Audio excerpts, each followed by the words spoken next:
Տիկին դատախազը կմոտենա կենտրոնական ամբիոնին, ասեմ, որ այսօր բաց դռներ ծրագրի շրջանակներում ազգային ժողով են այցելել Արագածոտնի մարզի Կարբիի Վան Թեքեյան անվան միջնակարգ դպրոցի աշակերտները եւ ուսուցիչները, ողջունում ենք ձեզ։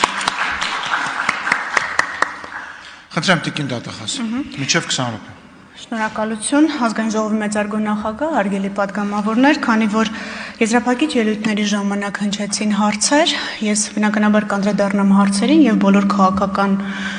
քննարկումները կթողեմ քաղաքական մարմնին։ Պարոն Եղոյան, ձեր հարցից սկսենք։ Ես եւ դուք կարող ենք ցանկացած կարծիք ունենալ քրեական օրենսգրքի որևէ դրույթի վերաբերյալ, բայց դուք գիտեք, որ Հայաստանի Հանրապետությունում բարձրագույն դատական մարմինը, որը նախադեպային որոշումներով կանոնակարգում է քրեական նորմի կիրառությունը, դա Վճռաբեկ դատարանն է։ Եվ Վճռաբեկ դատարանը 2018 թվականի դեկտեմբերի 24-ի որոշում ունի Քրիստինե Ջամալյանի գործով։ Ծանոթ եք։ Կարիքը կա բարձրաձայնելու։ Վճռաբեկ դատարանը փաստում է, որ քրեական օրենսգրքի նախկին հոդվածն է վկայակոչված 311 հոդվածի առաջին մասով նախատեսված արարքի օբյեկտիվ կողմի վերլուծությունը ցույց է տալիս, որ քննարկվող հանցակազմն առկա է նաև որոշակի գույքային առավելության դիմաց, սա կարևոր բառակապակցություն է։ Պաշտոնատար անձի կողմից կրկին կարևոր բառակապակցություն է իր լիազորությունների շրջանակում որևէ գործողություն կատարելու դեպքում։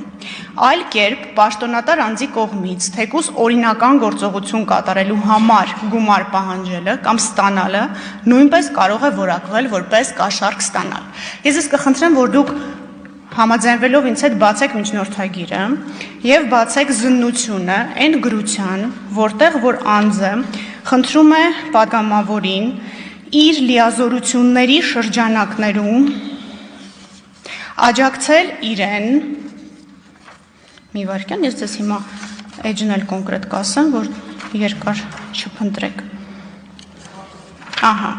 եւ այստեղ պատգամավորը չունի լիազորություն ձևակերպումը առնվազն հակասում է ազգային ժողովի կանոնակարգ օրենքի 3-րդ հոդվածին, որտեղ պատգամավորի իրավունքների մեջ նշված է,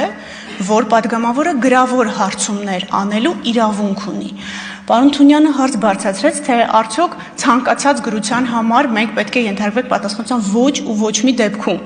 Եվ եթե դուք նկատում եք, պարոն Աղազարյանը իր ելույթում անդադ ասում էր, որ ես դրա դիմաց ոչինչ չեմ ուզել։ Այսինքն այդ նյութական առավելությունն էր փորձում վիճարկել։ Դա իհարկե կոնֆրոնտացիա իրավունքը ապահովելուց մենք կքննարկենք, բայց դուք որպես իրավաբան էլի գիտեք վստահ եմ, որ մինչև մենք անձին մեղադրյալի կարգավիճակ չտանք եւ իրեն իրավունք չտանք, որ ինքը իր դեմ ցուցմունք տալու իրավունքից օգտվի, մենք չենք կարող առերեսում անել, որովհետեւ վկայի կարգավիճակով անձը պարտավոր է ցուցմունք տալ, իսկ մեղադրյալի կարգավիճակով իրավունք ունի լռել։ Վկայի համար որոշակի բացառություններ կան, բայց շատ սահմանափակ։ Իսկ մեղադրյալի պարագայում ինքը կարող է լռի։ Եվ այս իրավիճակում նորից պատասխանելով ձեր մյուս հարցին, թե ՍԱՏՄ պաշտոնյային գիտենք, թե չգիտենք, գիտենք, դուք էլ գիտեք։ Եվ դա այն ժամանակ վստահաբար երբ որ անունը կբացահայտվի, բոլորից շատ հայտնի անձ է։ Անձը, որը որ ՍԱՏՄ պաշտոնատար անձ որպես վկայակոչվում է, եղել է ժամանակավոր պաշտոնակատար։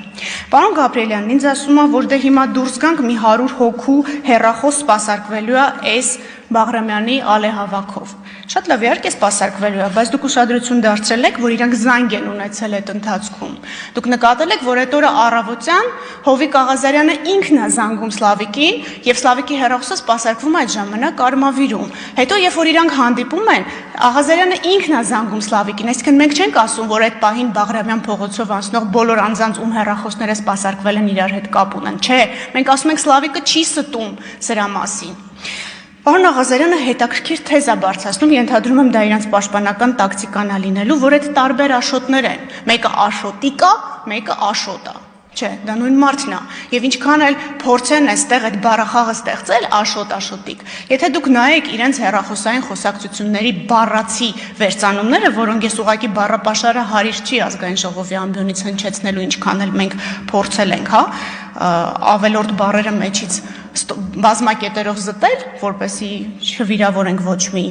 լսողություն։ Ամեն դեպքում այդտեղից ձեզ համար պարզ կլինի, որ Սլավիկն ինքն ասում է, որ աշոտի ներկայությամբ Աղազարյանը չխոսեց։ Դրա համար ճիշտ է, որ Աշոտը սպասի մեկ այլ տեղում։ Եվ հետո հետ է գալիս, ասում է այսքան թիվ ուզեց։ Եվ մենք հաջորդ օրը պատրաստ, եւ մենք այդ բառը ընդգծել ենք խոսակցության մեջ եւ վերցրել ճակերտներում։ Պատրաստ պիտի գնանք իրեն հանդիպենք։ Եվ հանդիպումը կայանում է։ Եվ հանդիպման առաջին զանգը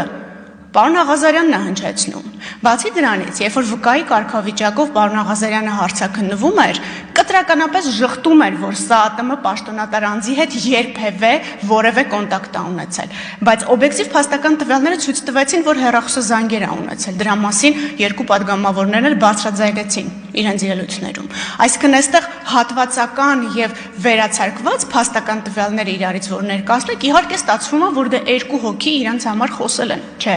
Երկու հոգի պայմանավորվել են, որ որոշակի առավելություն ստանալու դիմաց ազգային ժողովի падգամավորը պետք է իր պաշտոնեական լիազորությունները օգտագործի։ Պարոն Աղազարյանը շահարկում ասում է, այ հիմա դուք ինձ թույլ կտաք, որ քրեական հետապնդում հարուցեն, եւ դրանից հետո ինձ կտանեն ու կկալանավորեն։ Ես նորից պիտի հիշեցնեմ ազգային ժողովի կանոնակարգ սահմանադրական օրենքը եւ ասեմ, որ որպեսզի ես կարողանամ ազատությունից զրկելու հետ կապված որևէ խափանման միջոց, այո, դուք պետք է թույլ տաք, եւ եթե տեսնում եք, ես ոչ մի նման միջնորդություն չեմ ներկայացրել։ Պարոն Թունյանը նշեց Վճռաբեկ դատարանի որոշման մասին։ Պարոն Թունյան, շնորհակալություն, որ որոշման մասին խոսելու հնարավորություն տվեցիք ինձ։ Ես խնդրեմ այնտեղ ուշադրություն դարձնեք, որ դատարանը արձանագրել է, որ խախտումը վերածվել է դատախազության կողմից։ Ուղիղ արձանագրել է։ Եվ նաև արձանագրել է, որ մեղքի հետ կապված որևէ դիտարկում չունի, որովհետև օբյեկտիվ փաստական տվյալներով, ներքին դիտման արդյունքներով է հիմնավորվում։ Պարոն Գաբրիելյան, դուք նշում եք ինչ եղան Չարչյանի եւ մյուսի գործերից, կհիշեցնեմ քանի падգամավոր էին։ Արմեն Գևորգյանը դեռևս չկա այդ ցանկում։ Սեյրան Օհանյանն է եւ վերաբերում էր Զորամասի, կհիշեք երասխմեկ Զորամասը։ Ասեմ ձեզ, որ 2024 թվականի նոյեմբերի 29-ին մենք նաեւ հայցով էինք մտել դատարան, որտեղ հիմնական գործը քրեական վարույթի շրջանակներում կրկին առաջինացյանի դատարանում քննության փուլում է եւ դատարանը անվավեր է ճանաչել Պաշտպանության նախարարի եւ անձի միջև պայմանագիրը եւ դրա հիման վրա ասել, որ դրան հաջորդող սեփականության իրավունքի գրանցումը եւս անվավեր է։ Դա նշանակում է, որ եւս մի փաստ, որ ես այստեղ չեմ եկել ժամավաճառությամբ զբաղվելու եւ ձեր ժամանակը խլելու։ Արմեն Չարչյանի վերաբերյալ գործը, որը վերաբերում էր հաց բերողին, հիշեցնեմ ձեզ, երկու փորձաքննություններին էր վերաբերում դատաբժշկական, որոնք հակասում էին իրար։ Արմեն Չարչյանը չէր համաձայնվել, որպեսզի վաղեմության հիմքով վարույթը կարճվեր եւ պնդում էր դատաքննության։ Հիմա դատաքննությունը ընթանում է։ Իդեպ դրմբաց դատաքննություն է, կարող եք հետևել։ Եվ այս պահին, քանի որ ես ենթադրում եմ, որ նման հարցադրում կլինի, առավոտյան ճշտել եմ, որ երկու փորձաքննությունների կեղծ լինելու վերաբերյալ հենց ապացույցների հետազոտման փուլն է, ինձ թվում է հետաքրքիր կլինի լսել այդ դատավարությունը։ Իդեպ Սեյրան Օհանյանի եւ մյուսների վերաբերյալ դատավարությունը բաց չի, որովհետեւ եթե հիշում եք, այնտեղ մի դրվագ կար, գաղտնի էր, այդ պատճառով միացվեց իրար, վարույթները գաղտնի են, դրա համար չեմ կարող ձեզ լրացուցիչ տեղեկատվություն տալ։ Եթե ինչ-որ մի հարցի մասին կմոռանամ ասել, խնդրում եմ ինձ հիշեցրեք հարցը, բայց ինձ թվում է բոլորը նշել եմ։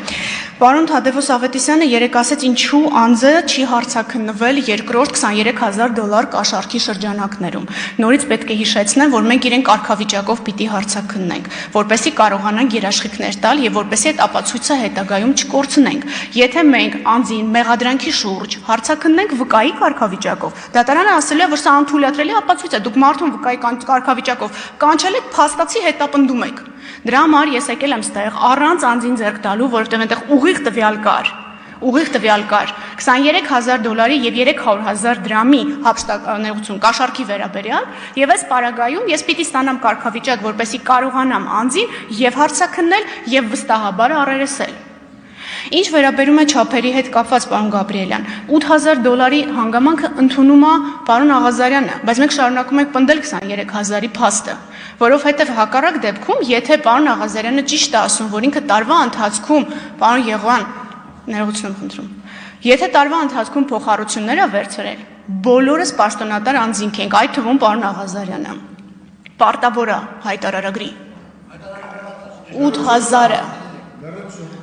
Պարտավոր եք հայտարարագրել։ Շատ լավ, կգաք եւ կապը կհիմնավորեք։ Մենք ձեր ոչ մի իրավունքը երբեք, պարոն Աղազարյան, չենք սահմանափակել։ Այսօր էլ ես այսօր եկել եմ, կանգնել եմ այստեղ եւ ձեզ բոլոր փաստերը ներկայացնում եմ, որպեսզի հնարավորություն ունենաք ձեզ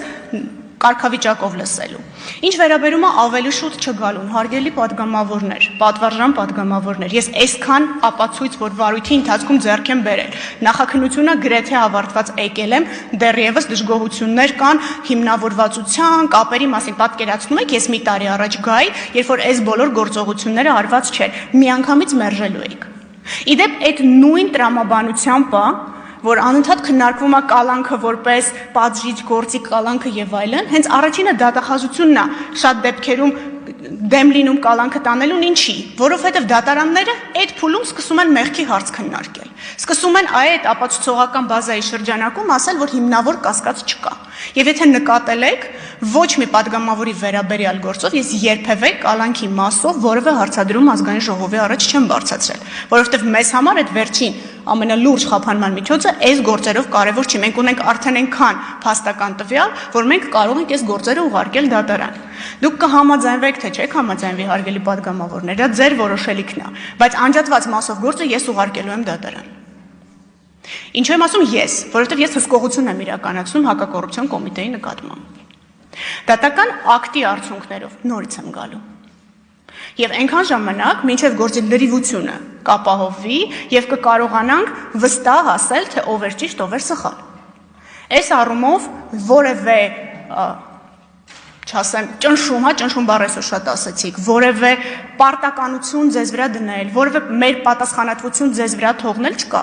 Դուք եք այն մարմինը, որ մեզ թույլ եք տալի հետապնդում հարուցել։ Եթե այդ դրույթը չլներ, մենք հետապնդում կհարուցենք, կուղարկենք դատարան։ Ոնց որ անում ենք մյուս բոլոր գործերով։ Անընդհատ շահարկվում է, սա կգա հաղորդման ժամանակը կխոսենք արդարացման դատական ակտերի թիվը։ Գիտեք ինչքան է։ 1.8%։ Եվ ես մանրամասն կխնդրեմ, որ ծանոթանաք մեղադրանքի դրվագներին։ Մենք շատ ոչ իրավաբանական լեզվով ենք գրել եւ շատ փաստահեն թվերով ենք գրել, որպեսզի ձեզ համար հասկանալի լինի, թե դատարանները քանի գործ են այս տարի ավարտել։ 40% ավելի, քան անցյալ տարի։ Դա ահռելի ցուցանիշ է։ Եվ այս առումով կխնդրեմ, երբ որ մենք մեղադրանքի մասին ենք խոսում, հա, ես հասկանում եմ քաղաքական ամբիոնը, քաղաքական հարթակը եւ այլն, իհարկե սա շատ հարմար առիթ է, որպեսզի մյուս բոլոր մեղադրանքների վրա ստվեր գցենք եւ այլն, չմոռանանք, որ գործ ունենք փաստերի հետ։ Հիմա ես կարող եմ ծերից ծեր ընթերցել բոլոր ապացույցները, բայց չեմ ուզում ձեր ժամանակը խլել։ Տրամադրված է 20 օր առաջ, տրամադրված է ամենայն մանրամասնությամբ։ Մեկ-մեկ ինձ քննադատում են փաստաբանները, ասում են դե արդեն պատրաստի մեղադրանքով ես գնում։ Չէ, հարգում եմ ազգային ժողովի ժամանակը, որովհետև ինձ հարցեր են տալիս, ես էլ այդ հարցերի պատասխանները պիտի ունենամ։ Եթե ես որևէ հարց մոռացա, խնդրում եմ ինձ այդ մասին ասել։ Իմ մոտ տպավորություն էր, որ չեմ մոռացել որևէ հարց։ Ինչպես։ Հա, պաշտոնատար անձին ինչու չենք հարցաքննել, որովհետև մեզ առաջին հերթին անհրաժեշտ էր հարցաքննել Հովիկ Աղազարյանին կարգավիճակով, հետո նորեն անձին, որովհետև կախված նրանից թե ինչ կասի Հովիկ Աղազարյանը, կարող է նաև կասկածանքի կամ մեղադրանքի շուրջ մենք ստիպված ենք հարցաքննել, չգիտեմ, ենթադրում եմ նաև երկրորդ պաշտոնատար անձին, արդյունքում էլ հաստատ ցուցմունքները չեն բռնելու, ստիպված են կլնելու առերեսել։ Ինչու եմ առերեսում բառը անդադ պնդում, դա պարտադիր դատավարական գործողություն է, որը մարդու իրավունքների եվրոպական դատարանը պահանջում է արդար դատաքննության իրավունքի տեսանկյունից իրականացնել։ Մենք բազմաթիվ ընդդեմ Հայաստանի վճիռներ ունենք, որտեղ ասվում է, որ դու չես ապահովել անձի իր դեմ ցուցմունք տված անձին հարցման ենթարկելու իրավունքը, եւ մենք ձգտում ենք դա ապահովել նաեւ նախաքննության փուլում, որպեսզի կարողանանք ամբողջությամբ նաեւ դատարանում լսել եւ չունենալ խնդիր, որ նախաքննությունում չեք լսել, եկել եք դատարանում եք լսել։ Դա կոչվում է անձի կոնֆրոնտացիայի իրավունք։ Որևէ հարց մոռացա, հարգելի падգամավորներ։ Չենք առերեսել։ Մենք, հա, մի վարքյան, այն երկու անձինք մեր մոտ ունեն մեղադրյալի